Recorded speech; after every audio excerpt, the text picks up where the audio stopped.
as you know, I'm going to swear into the service of the king. I just want you to understand that I want you to look after my cousin.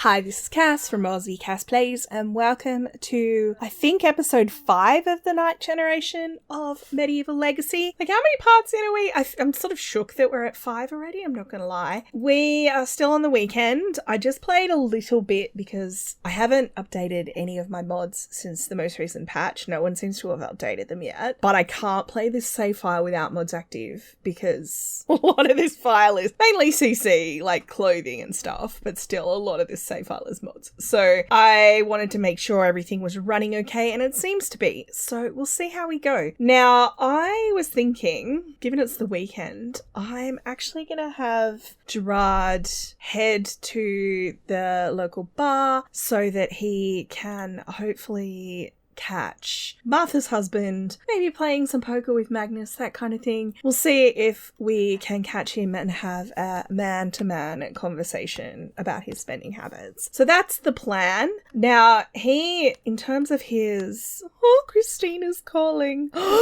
She can't be calling. However, I like that this is where her thought is going. So this is going to sound crazy. I know we're friends and all, but well, okay, here it goes. I have a crush on you. Phew, okay, it's out there. So would you want to go out with me sometime? You're super cool. I really want to hang out with you more. Now, obviously, this is also not a very medieval phone conversation, but she's perhaps sent him a token of her affection via a messenger or something, you know. What would a favour be? I think in movies, favours that ladies give knights are always like handkerchiefs, some fluttering handkerchief that you can stick on the end of your jousting lance or something. But I'm going to say, of course, let's go on a date. Obviously, I want her to stay romantically interested. Now, that doesn't actually send them on a date. I can then invite her on a date at a future time. So I'm going to have him head off. Now, there's one thing I want to do first. I'm actually going to set up another club. I want him to be in a club with the other knights. He will get promoted on Monday at work, barring disasters. So I want him to be in a club with the other knights to do knightly things. Thank you, Purple Dragon, for making me some extra knights for this. I have downloaded them into my game. So I'm going to set that club up now. What Gerard is going to do, because he's been training with them as like an apprentice. Squire is effectively a fancy name for knight's apprentice. So he is said to them, knowing when Georgie, I have a feeling it's supposed to be Georgie. I don't know. I'm going to call him Georgie. When Georgie is at the club, Gerard has said to the other knights, hey, it's the end of my first week being an official squire to you guys. Let me buy you all an ale. And he's going to show up at the club with his mates, the other knights. So that's the plan. All right, you guys, we've arrived at the main tavern / inn at Windenburg. It's actually the one Rose worked at, if you cast your mind back a couple of generations. And it's also, I think, the one where Vivian got married. So we've been here a lot. I mean, it's the main tavern in Windenburg. So what are you going to do? I just thought I'd introduce you to the Knights of the Realm. That's the name of their group. I've just set it up. We have Sir Stuart, who is our primary mentor. Nice fella. Quite cute. Then we have 3 sims that were made by Purple Dragon. Thank you very much as always. Dude, I'm gonna have to get you to get changed. We can't see your face. Let's choose an outfit with a face on it. There we go. Sir Murch. Now, for the record, Sir Stuart is the senior knight. He's like boss knight guy. I don't know what the name of the boss knight is, but that would be him. So this is Murch. He's a handsome fella. I did give them makeovers to give them eyelashes and CC in line with my medieval CC stash. Then we have Sir Morris over here. Obviously, he's seen some tough times. And then Sir Durian over here is, I think, on his way to try and find the bar. He's a handsome fella, I'm not gonna lie. If Gerard swung that way, I'd be all up for it. Oh, Christina's inviting him to the romance festival. We can't, Christina, on account of how there's no such thing. Anyway, so Georgie is here. We'll see how long that lasts. The game does like to mess with me. He was having a chat with this Brent Higgins fellow out here, but Brent is now leaving. It is more of an inn because it does have some beds, but what's he done? Oh, he's gone up here. You're not stealing something, are you? I've played with enough with criminal sims lately that when I see a sim standing there like that, I get a bit sus. I actually just want to order everyone a drink. I was kind of waiting for someone to tend the bar. Is that you? Are you gonna tend the bar? I feel like she's maybe had a bit to drink. Make drinks for everyone. We'll just make the beer ourselves. It's probably going to be terrible quality on account of how I don't think he's ever made a beer in his life. But whatever, his grandma's a mixologist. He should know how to get it done. Oh, Vivian's shown up. She's like, I thought you were a squire. I mean, she shouldn't be here. She should be in Glimmerbrook. But hey, maybe she's here for reasons. Reasons, that's why. She's shown up here and she's like, hey, what's going on? Why are you in your... I get that their active wear is the armor, and it makes sense. But I'm changing him back. He really likes the helmet. He's like, don't make me show my face. What I want to do now is track Georgie down and kind of have a conversation with him, but without friends in the background. I keep forgetting we can do this. Focus the camera. It's a big lot, okay? Oh, it looks like he's coming towards us. That's very convenient. So what we'll do is we're going to go over and we're going to have a talk to him. The idea is to do it with the knights sort of in the background, and it's really obvious who he was just talking to. Hello, cousin, because where are you going, Gerard? It's like, cousin. Come over here. He bowed. Okay, it's fine. Because he's married to our cousin, that kind of makes them cousins. I'm pleased to see you here. I wanted to talk to you about something. And then we're going to say, hi, says Stuart. So Stuart's bouncing through. He's like, what's up, Gerard? He's got signs of the greedy personality archetype. I mean, that does check out, honestly. Basically, the conversation they're having, Gerard is saying he really loves his cousin. Never mind the fact that they barely met each other before the other day, but he loves his cousin. He really wants to see Martha looked after and respected and cared for, and Georgie's like, yeah, she's a great girl, and Gerard's like, don't take this the wrong way, Georgie, but I'll be really upset if something happens to her. Basically, he's sort of flexing and looking tough. So he's basically saying, oh, speaking of Martha, pretty sure that was her. That's awkward. As you know, I'm going to swear into the service of the king. I just want you to understand that I want you to look after my cousin. So that's kind of how he's phrasing it. And it's like, hey, Gerard, what's up? And he's like, hey, sir. Just as they all walk through constantly. Hey, sir. Lord Victor, her nephew, has set her up financially, and I want to make sure that she remains set up financially. And I think Georgie's getting the message. It's like, okay, yep, I get what you're saying. Now Gerard's like, now I'm really hungry. So I'm going to go see if any of the bar staff are actually working the bar now. So Hector's working the bar. Let's come over here and we're going to order food.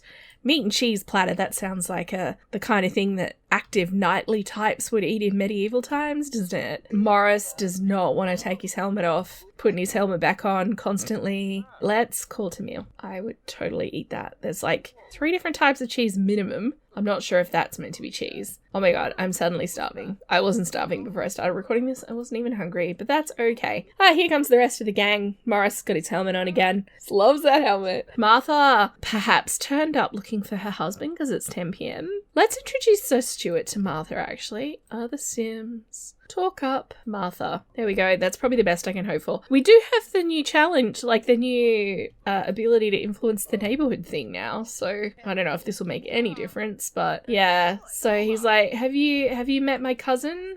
Martha, formerly Martha Goth, or actually she was never Martha Goth. She was always Martha Graham. Wonder how this is going to go. So he's like saying hello to her, and she's like, I'm very pleased to meet you, Sir Stuart, because obviously they're both from the same circles. Did he just get a sentiment to me or to Martha? Friendly advice. Oh, Sir Stuart remembers when Gerard listened to his problems and shared some thoughtful advice. Don't think that's quite the right description for what just happened, but that's okay. I think he would like to come and talk to Martha. I guess we might as well do it now. I was actually going to have her come over to our house tomorrow, but since she's here, let's get it done. So he's coming up to the top floor. He's like talking to her about money. So he's basically saying, I had a talk to your husband and I think he got the message, but just let me know if he's what's the word? Profligate? Spending lots of money. If he keeps spending lots of money, let me know and I'll have another talk to him. And Martha's thanking him for that. And she's actually saying, look, I already spoke to my nephew, Victor, about the situation with Christina as well. Discuss expanding the family. I could do that. I could get her to get pregnant. Hang on, wait. I do actually want her to try for a baby with a husband. So if I can do that here, we could test it out. Discuss expanding the family. Hopefully she doesn't interpret it as with me, because that's not okay. Oh, Rose just came up. Rose is like, hey, what's up? She's probably so happy to see Martha connecting with the family again. Maybe we should talk up Rose to Martha, because I feel like they obviously haven't had a great relationship. Talk up. There she is. So we're going to talk up Rose as well. Because Rose used to work here, so maybe she comes over here semi-regularly to check in with the staff and bond with her old workmates and stuff. So she's come in and seen him talking to Martha, and she's so excited. She's over the moon. Martha's nodding and smiling about the whole baby thing. I'm glad you brought this up, Gerard. I've been thinking the same thing. Let me chat with Georgie and I'll get back to you.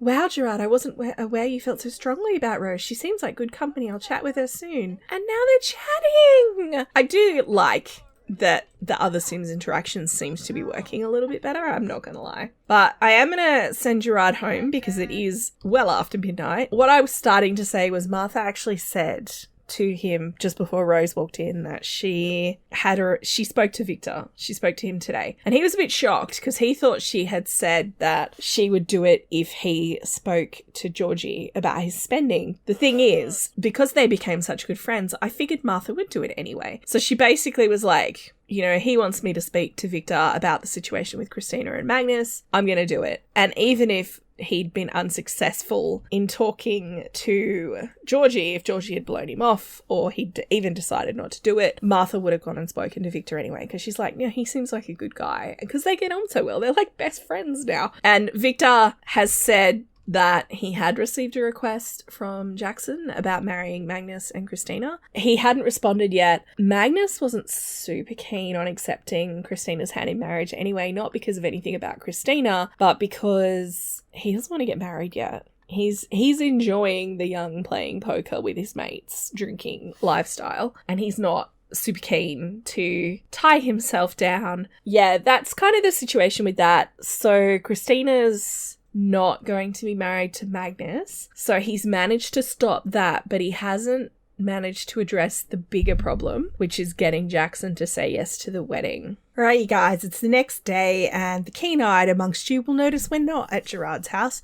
We're actually at Jewel and Oliver's place, near where Rose lives. That's Rose and Thomas's house, just there. We are here, partly because obviously I wanted to catch up on the beautiful Desiree, who's feeling incredibly tense because there's a rat hole somewhere on the first floor. And do you think I can find it? I cannot. I've tried to delete it or set a trap, and it has not worked. By the way, this is little Liliana, who's, I think, the only one who's not upset by the rat. Well, no wonder you've got rats if you just be leaving your plates around everywhere. Now, I do have Rose over. I think I saw her heading downstairs. Yeah, she's come down here. So Desiree's going to come down and check on her. Now, Jewel is an elder. She should probably have passed away already. I mean, let's be real, Rose should have as well. She hasn't, because I decided she's using magic to prolong her life, because Oliver's an adult and Jewel is an elder because of his time as a vampire, and like she's basically does not want to leave him alone. They want to grow old together. Obviously, Oliver's temporary immortality has got in the way of that, but she can, with magic, prolong her life. So that's what she's been doing. I've got Oliver practicing piano, although I think strictly that might be pipe organ. It is. That's inconvenient. He's supposed to be working on his piano skill for his career. This is CC. That's fine. All right. I'm going to actually add her to a group because this lot is beautiful, but it's also very busy, as you may have noticed. So I'm going to have these two actually just sit together outside, actually.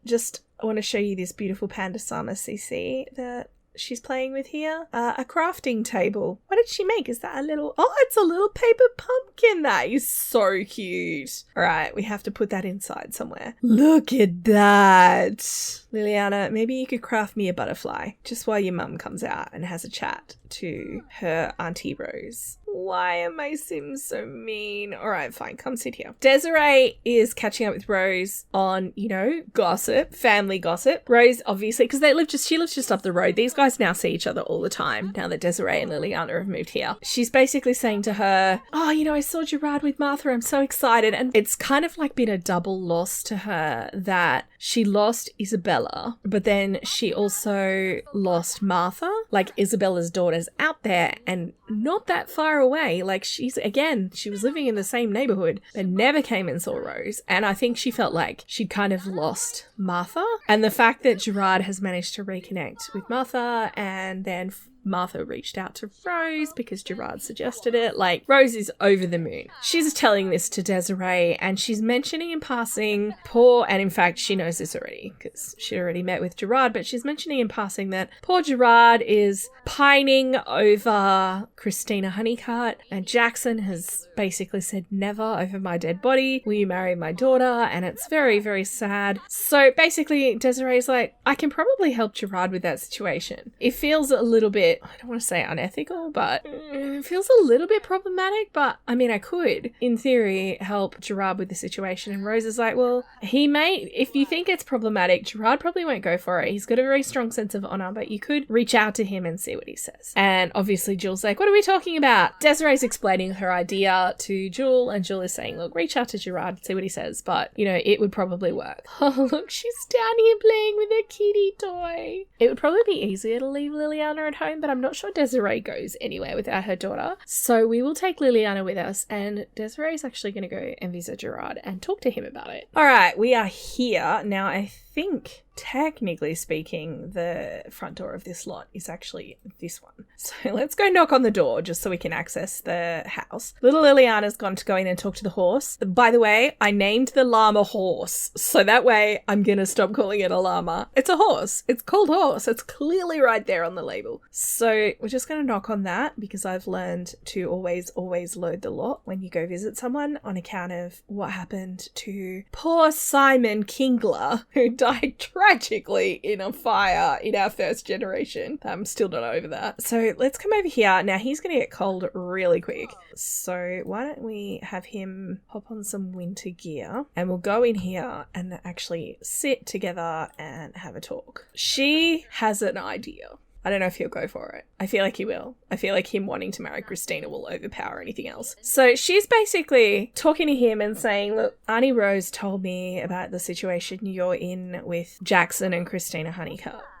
I mean, I'll say help fix bad relationship. It's the worst that can happen. What she's also going to do is say, look, there's something I can do to grease the wheels of your relationship with him. And he's like, what do you mean? It doesn't feel right to me if you're talking about, you know, using magic on him, like casting a spell on him to make him like me. And she's like, well, it's not quite that simple. You'd still have to do the work of talking to him, but it would make him more receptive to you. That's something I can offer you. I don't feel like it's unethical. Obviously, that decision is up to you. And he's asking some more questions and stuff. Now, what I'm actually talking about, this is a potion of forced friendship. Now, what it says is it unlocks the power of friendly conversation. So she can give him one of these. He can take it. And then I believe when he talks to Jackson, it has a really high chance of like a positive outcome. And what we're also going to do to try and, is it Repario, the one that increases the quality? I believe it is. Oh, she's over here playing with his potatoes. She's like, potatoes are awesome. So basically she's like making this excellent quality, and then I'm going to give him the excellent quality one. So she's going to give him a gift and basically say, up to you whether you use it or not. I'm all care, no responsibility. Now, the reason I thought about doing it this way, especially because I was trying to think of ways to get them out of this situation. And I came to the conclusion that, hey, Liliana, stop that right now. So he seems happy to have received the potion. They just got a huge friendship boost. What I thought was, as far as I know, it doesn't change the relationship. They'll still start out kind of hating each other, but it'll make it so that it'll go well. I don't know if it unlocks special interactions. I guess we're about to find out. No, I'm not going to do it in this part. I'm actually going to wrap it up here. I would love to hear what you guys think of the solution. This is a solution. He's still going to have to win Jackson over, because the thing is, there's no one other than the king that could command Jackson to allow Christina to marry Gerard, and he just doesn't have the pull with the king. Even though Stuart and the others like Gerard, it seems a bit much to expect them to go go out of their way right now. It's not like he's, you know, won a big battle on a battlefield and like done something really impactful for the kingdom yet, because he's only a squire. But I also don't want him to have to wait until he's an adult to marry Christina. She is very tired, so I'm gonna have to send these guys home. Oh, Desiree, can you do me a favor? Thanks. I've missed having a spellcaster. I really have.